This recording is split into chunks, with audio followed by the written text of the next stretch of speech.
Well, congratulations, Randy. Thank you. Oh, wait, did I miss the memo? Oh, probably. I retired the end of April. Oh, wow. Wow. Congratulations. Congrats. For my real job. Okay. I just got 40 years and then figured that I should retire before summer and have a easier summer to keep up with. Right. Yeah, hay season's around the corner, right? Yep. Well, if the sun ever shines. Yeah. Sink a tractor, no problem. Yeah. You're going to wonder how you had time to work. You're going to be so busy at home. Yeah. Unfortunately, I think my list is longer than Michelle's. So it's 7:02. We'll get this thing started. We're still missing Nicole, but I'm not sure if she's going to be here or not. If she comes on, I'll make sure she's included in the roll. So roll call of board members. Marjan. Here. Marie. Here. Kurt. Here. DJ. Here. Robert. Here. And I don't see Nicole yet, and myself is here.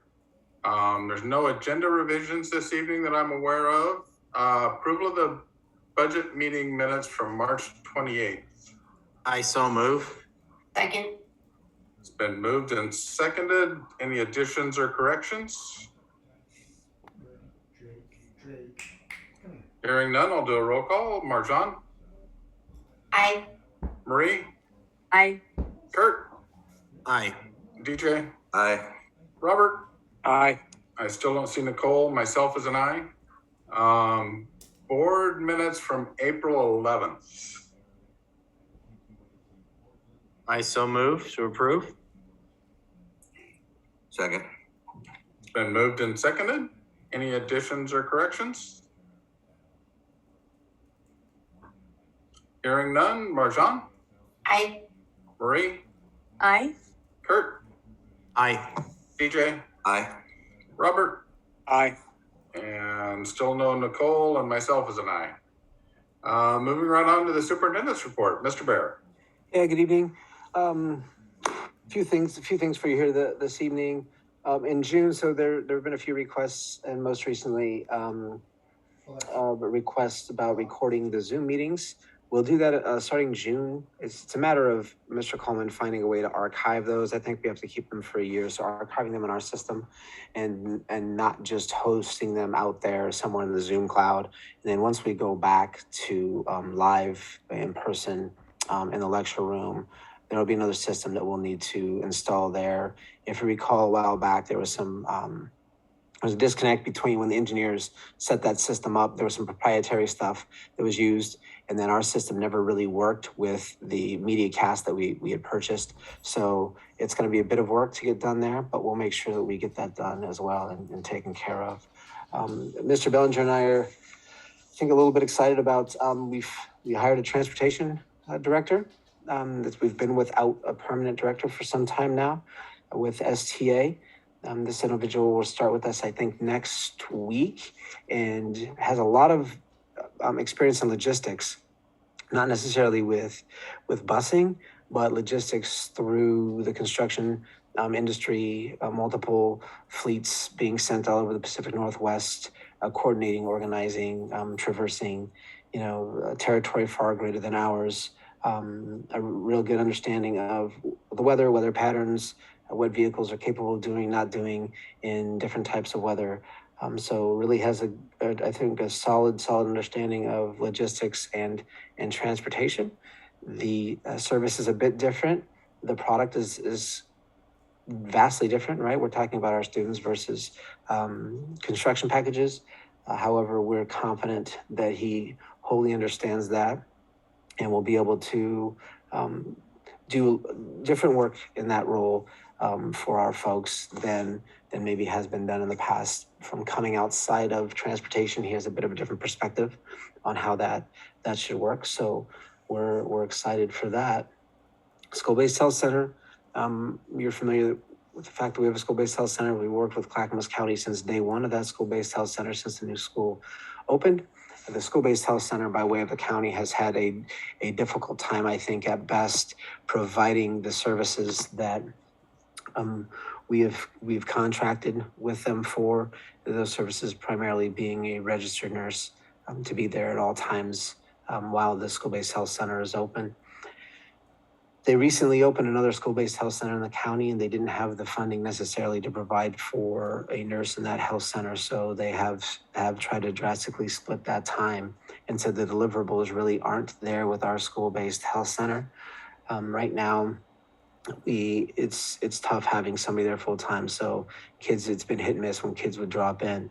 In addition, they're building a new health center right across from 7-Eleven there next door to the police department. So it's right now it's at best we're uncertain about the level of medical provision they'll be able to give us in the coming year.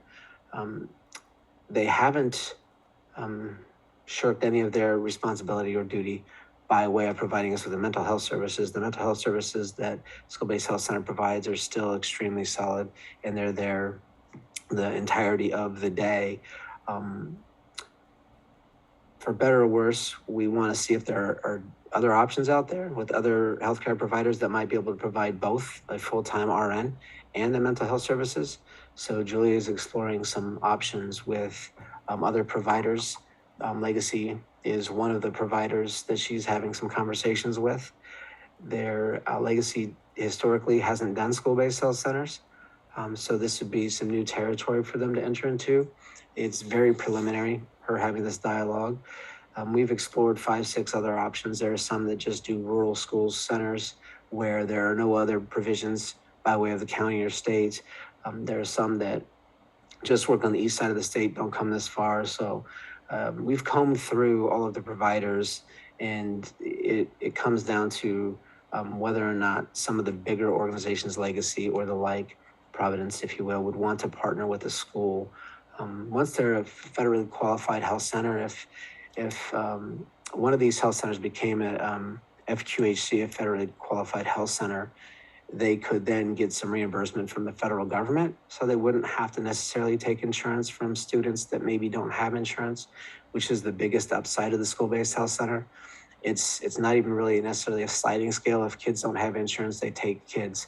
And typically they'll take any kid that just walks in or schedules an appointment without insurance.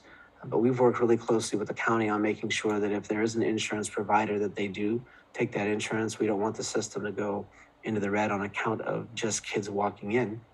But if there is an insurer, we do want that to be provided for. I mean, it's not a matter of us wanting to go away from the county. We just want a more consistent provider for our students for a number of things, right? They go in there for anything from physicals to child checks to mental health services. If a kid got extremely sick and they scheduled an appointment, they can go in and be seen by medical professionals at the ready right there at school. And so it doesn't take them away or their parents away from work or attendance and the like.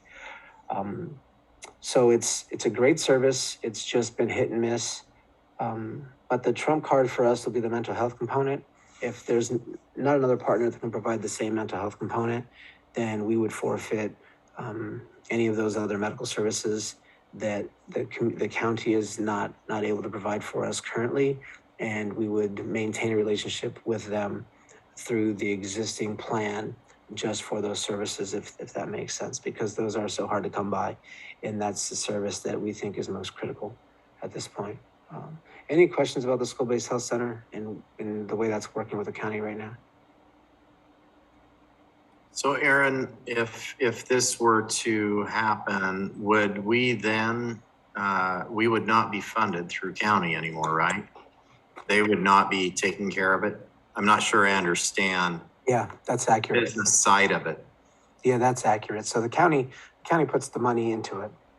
So it doesn't cost the district anything by way of the service providers, any of the RNs, medical assistants, the mental health therapists or the like. It's all the county pays for that. Okay. And then what they get in return, they get that the space during the school day is theirs. There's no fee associated with that. However, it's a space after school because they also have the community-based health center that they do pay a facilities use fee for. And now with their new community health center coming in right across from 7-Eleven right next to the police department, that health center for them won't be necessary after hours. It'll just be the school day. So There's no money going out on our end. It's all paid for by the provider. So if we were to partner with another provider, the same would be true. Right. If it were Providence, or I guess Adventist is under OHSU now, but the same would be true. Those And providers it would not be open for after-hours clinic like it had been under the county program? Right. So, Okay. yep, the community health center is open after hours now, and that's just the way we operate or corroborate those efforts with the county. And I don't know what the county's plan is for the hours of operation for their new county-based health center. I'm going to assume that it's going to be an extended hours, right? Instead of just, a 9 to 5. My hope is at least that it's extended hours, because there's a huge need in our community, and if you go beyond Shorty's Corner, there's really nothing that's kind of, that's provided by state or county for folks to access. Anything that way is more private. And so that makes it a little more difficult for folks to access. So my hope is that there are extended hours there. We don't know yet what those hours will be. So that they would not operate a county health center at our school site and then also at the site by the police department. Right, And okay. it would be up to a new partner to determine whether or not they wanted extended hours. Okay, thank you. Yeah, no problem. Cedar Ridge Middle School, you may have heard, may not have heard, there was the city Public Works Department was working on clearing out some pipes, city pipes last week. I think it was Thursday. And in the event, there was some backup that occurred. Our school, Cedar Ridge, was downstream from that. And so we have part of the Cedar Ridge building, the math wing. It's that southeast wing closest to our blended learning center that is on that city system that doesn't push to a lift system. That entire system backed up, and we had flooding in 7 classroom areas, and it was a bit exciting. Right around 11:45, myself and an entire crew of folks, facilities folks, custodians, maintenance people, we were there squeegeeing gallons and gallons and gallons of water out of Cedar Ridge. By the time the city had realized where that clog was and was able to get it undone, it was probably closer to 2 o'clock or so, and that part of the building took on quite a bit of water, about 6-7 inches or so of water in any given area. And so we have that's being mitigated right now. When this happens, then there are all kinds of crews, ServPro, other folks that come in, and what they do is they test the saturation in the walls, sheetrock, 2x4s, etc.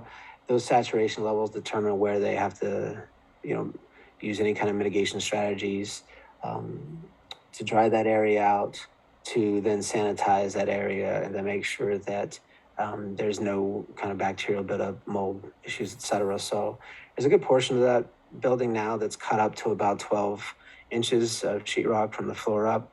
The blowers, the air dryers, all that stuff's already been on it. They've sanitized the space. They should have it all cleaned up and ready to go here by the end of the week. And we should have students back in that section. We're fortunate at Cedar Ridge that we have other spaces that students can use. We have some overflow spaces. Those are the spaces that folks are using now. The next step will be to then have folks come in and reapply the sheetrock to the bottom portion of those classrooms, tape texture that, get it painted so it looks like new. Now this facilities is working with the city. The city believes that this was, their responsibility. And so our intention as of right now is to take any cost that we incur and to pass along to the city, and the city will then submit it to that insurer, and that's how the project will be paid for. Again, there wasn't much that we could do. It was quite fascinating, to say the least. I've never seen so much kind of back pressure there, but water was not just coming out of those drains. It was in some cases shooting up 6-7 inches. So there was a good amount of back pressure there that was pushing that water into that building at a pretty high clip. So, but we've got it mitigated now. The city has it fixed, and we're confident moving forward that this won't be much of an issue again. there is, I think, some upsizing maybe that has to be done to a pipe that they have there. We did find out that there's one spot there where the groundwater is the rain drain is tied into the sewer for some reason, because that backup pushed a bunch of water out up through a rain catchment as well, which was interesting. So there's going to be some work to be done on their part to figure out how those two are tied together and make sure that doesn't happen in the future. And if you remember, those were the 2 consecutive days back to back there where the amount of water that we were taking on was pretty incredible just over those 2 days as well. So so that was exciting. I lost a good pair of shoes as a result of that. But yeah. Any questions about the Cedar Ridge? Put those shoes on the city bill there. No, no. I think they'd seen better days anyway. But yeah, you don't realize sometimes what's in that water, and then there was some weird residue on those shoes that I was like, they're not worth keeping. So, but we're beyond that, and our crew, our classified folks, the custodial staff, the maintenance staff, our facilities team did an outstanding job making sure that any further damage was prevented. We had classified EAs, we had teachers pitching in, so it was just an all hands on deck experience, and everybody did an outstanding job just trying to help maintain the integrity of the remainder of that building there. Again, to ensure that this didn't get any further out of control. So we were very pleased with the effort. Career Day is coming. Cedar Ridge and Boarding Middle School have been doing Career Day. So if you haven't been asked yet, you typically, I think, Nicole and Morgan ask a number of board members. They are looking for still a judge, which would be kind of cool, I suppose, if anybody knows a judge that wants to come and spend a day. I know that the system's a little overburdened right now, but they would appreciate that. An electrician and then auto body repair people. So I spend most of my days judging people as is. I'd be yes, well, Ryan, we appreciate that, Robert, and your perspective. Randy would do even better. Yeah, your perspective might be well appreciated. If you want to substitute for one of those roles, we would be glad to have you. I'm certain. I think Judge DJ would be fantastic. I'm just saying. I think DJ's already there, and DJ's muted, but I think he's already involved. Yeah, I get judged. I don't think me being a judge would be appropriate now. Yes. Well, that fleet sales, I don't know. You go and do something with fleet sales, don't you, DJ, and talk to kids about that? Fleet sales? Yeah, I would if they asked me. Yeah, oh, okay. Yeah, I thought typically you were involved there. So I know Kurt's done it before as well, and Randy's done it in the past. So. Oh, I have in the past. Yeah, I'd be more. It's fun to talk about sales. I have no problem with that. Yeah, it's a fun time for kids too, and it's a great opportunity for them to get to see, what exists out there and how they might pursue different career opportunities. So that's definitely coming up. We are excited that we successfully had our first prom in what feels like 100 years. I know that our kids were extremely excited. It was a very smooth event. It was at a place called Castaway in Portland, kind of a small, more intimate venue, if you will. And I think there was over 500 kids that turned out. So that was a great opportunity just to celebrate and kind of return to some semblance of normalcy for kids. So we were excited that happened. We were able to get that off the ground without a hitch, which was really, really nice for the kids again. And the high school team did a really good job setting that up for students and making sure that they had that opportunity just to go and kind of enjoy many friends for our seniors. This was one of their only opportunities in 3 years, to have an event like that, which was really good for them. And then it can set a tone, hopefully, for the juniors and for next year and for many, many years to come. So we were excited about that. I'm excited about an opportunity I think that we have with Oregon State University. We have a budding food sciences program that is run through our agricultural department in CTE. Tricia currently has a food and you class that students take through the ag department through CTE, and that's increasing to a kitchen chemistry class as well next year. I was in a meeting with the board from Oregon State University, the food sciences department, I think maybe a week or 2 weeks ago, which we had an opportunity to share what we're doing here. Then Oregon State was able to share what their need is and the direction they're taking their food sciences program.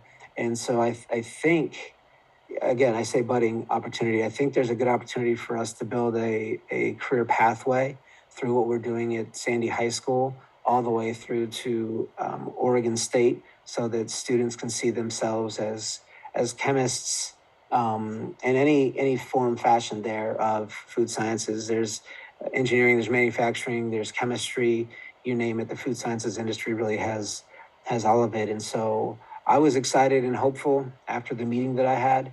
There would be some follow-up meetings. I was able to share current enrollment rates with the leader of the team there, Sue, who really is responsible for growing that program. There's going to be over 196 students, I believe, next year, semester one, that have already registered for food and U and kitchen chemistry. And so anytime we can create a clear path for kids, a career pathway for kids, so they can see the courses they take at our high school and how they clearly articulate into a career field, we're setting kids up for success for many, many years to come, and we're eliminating a lot of the barriers. And so those two courses are fundamental to food sciences. Then in addition, right, if you take a kitchen chemistry, then an AP chem class and a college credit writing, all of those combined, those get you those basic freshman courses out of the way. You can get credit with our college writing course for freshman writing 121. If you take pre-calculus math, you get above the math threshold for college credit. So you're well established by the time you take those college level courses here, that your entire freshman year, and in some cases can be completely finished.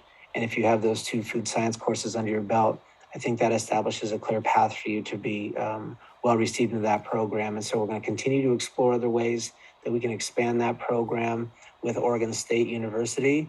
It won't be an overnight process. It's going to be a longer process. Working with four-year universities, a little different than working with a two-year university. The complexity is a little different, and it's not.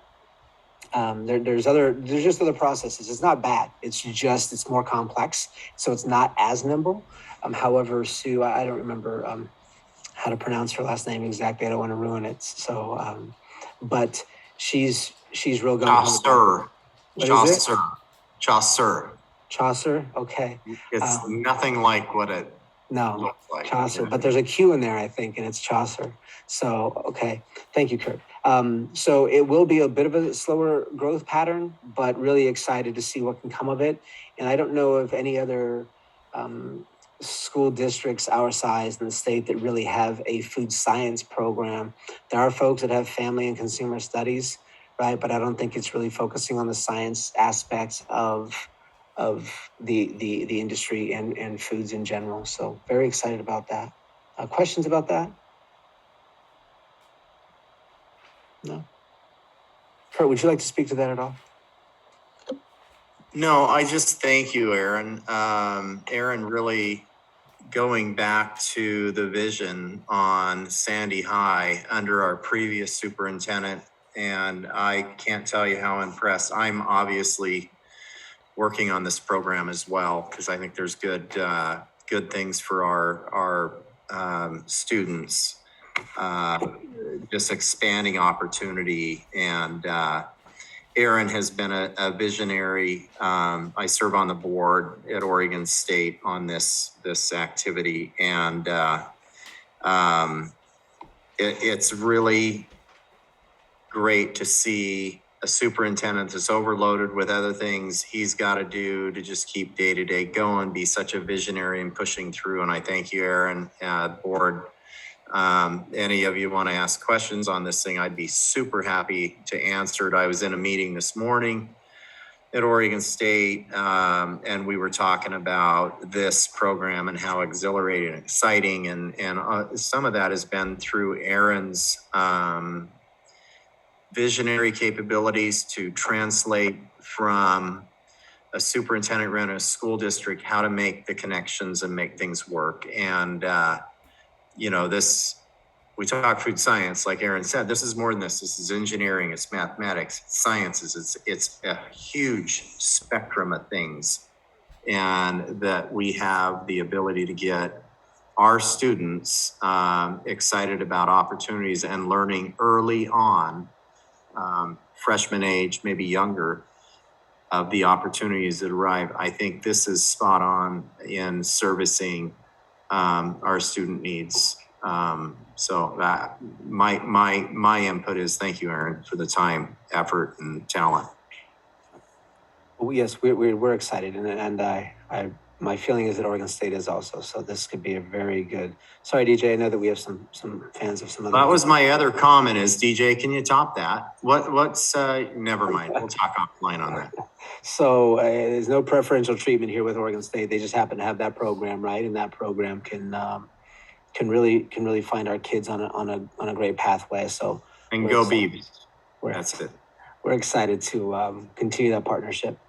Hey, June 17th, 7 p.m. Rolling Hills graduation, the real deal.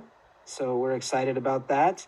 We are going to continue moving forward, however, reserving the other equipment to host an outdoor event in the case that for some reason Washington County decides that they're between now and when we're going to host our event, that they're going to limit indoor capacity and or require other modifications that wouldn't allow us to have the graduation.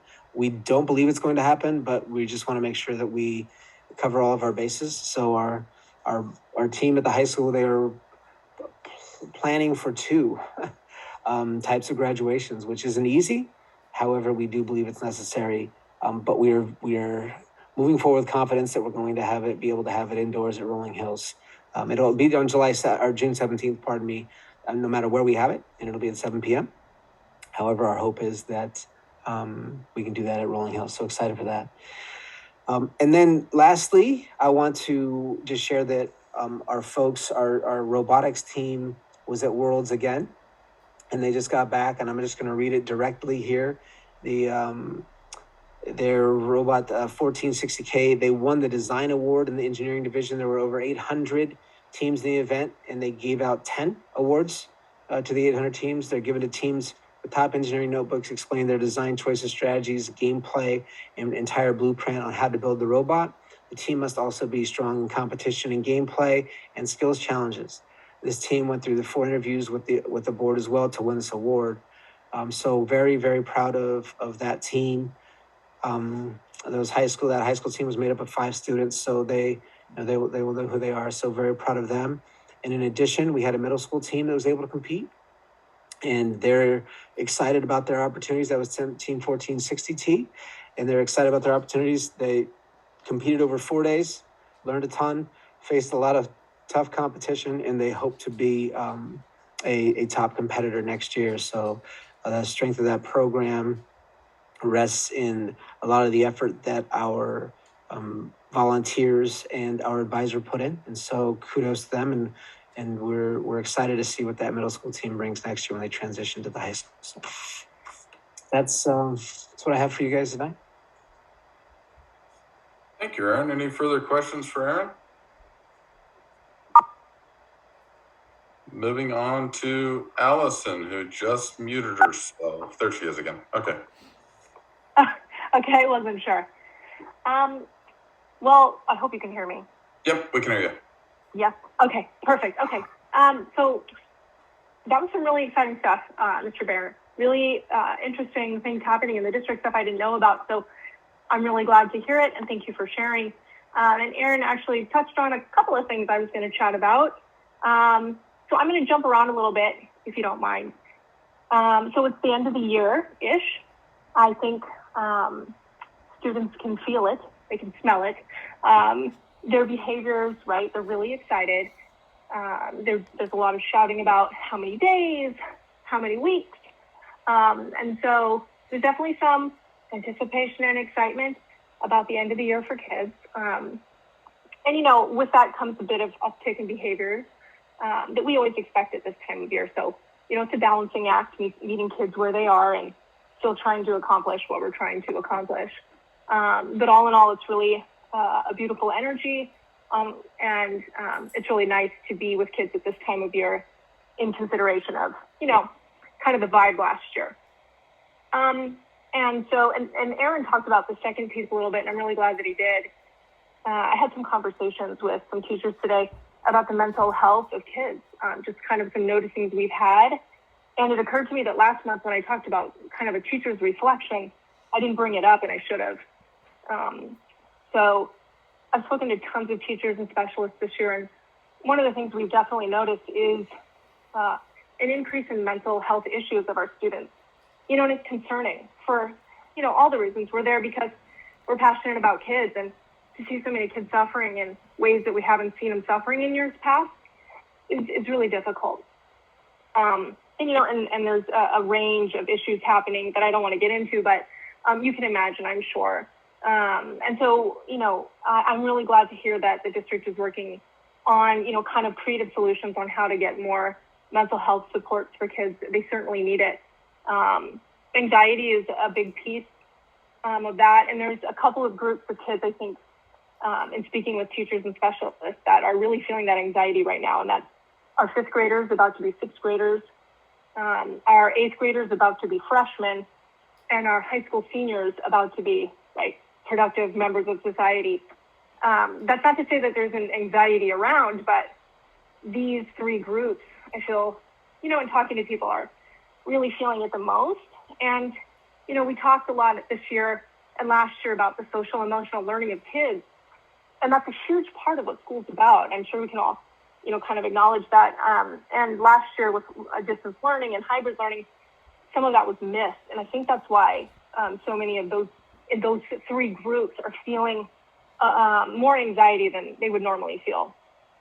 And so kind of in that same vein, in our union, we're working to better support our specialists, those individuals that work, with kids that have those extra needs, right? So our social workers, our counselors, we're trying to make changes within so that we can better support them so they can better support kids. And we look forward to continuing to work with the district office to, find ways to be creative and support teachers and specialists and honor the work that we've put in this year. It's been a Herculean effort from educators and classified staff and administrators alike. I think we've moved a mountain this year. We certainly did last year. And I want to make sure to give credit to all of the individuals working in our schools, right? Because everyone has worked so hard. I think we're tired. Giving everything you've got for so long is exhausting. And so, while we want to be with kids, I'm certainly not saying we're looking forward to the end of the year, right? It's not us that's shouting out, hey, there's only 6 weeks left. We leave that to the kids, but, we're just looking for a strong ending here. And I'm really looking forward to kind of hear how the school-based health center and the health worker situation that Aaron is working on kind of shakes out. And so that's it from us. Thank you, Allison. Appreciate the report. Thank you. Classified staff, Patricia wasn't able to make it this evening, so we'll move on to the consent agenda. I'll entertain a motion to approve the consent agenda. I so move we approve the consent agenda. Second? It's been moved and seconded. Any discussion? I'll bring it to a vote. Marjan? Aye. Marie? Aye. Kurt? Aye. DJ? Aye. Robert? Aye. And I still don't see Nicole and myself as an aye. Action items. Mr. Bellinger, school fee schedule.